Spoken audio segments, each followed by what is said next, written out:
खबरें खेल के मैदान से आपको बताएं। इंग्लैंड ने पाकिस्तान सुपर लीग 10 के मैचेस की मेजबानी से इनकार कर दिया। चंद माह कबल पीसीबी ने पीएसएल 10 के प्ले ऑफ मैचेस और फाइनल किसी दूसरे मुल्क में कराने का फैसला किया था। इस हवाले से इंग्लैंड को फेवरेट करार दिया गया। फ्रेंचाइज मालकान ने जब अखराजात वगैरह का इस्तफसार किया तो उन्हें बताया गया कि एक ऑफिशियल वहां जाकर मामलात का जायजा लेगा।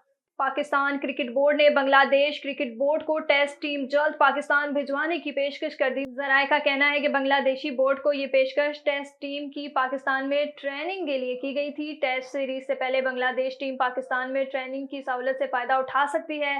जराये का कहना था कि पीसीबी ने ताहाल पीसीबी को पेशकश का जवाब नहीं दिया। पेरिस ओलंपिक्स में कौमी हीरो अरशद नदीम ने फाइनल के लिए क्वालिफाई कर लिया। पेरिस में जारी javelin throw qualify round group B के मुकाबले में कौमी हीरो अरशद नदीम ने फाइनल के लिए क्वालिफाई कर लिया। ग्रुप में तीसरे नंबर पर रहे ये अरशद नदीम का ओलंपिक्स में मुसलसल दूसरा फाइनल है।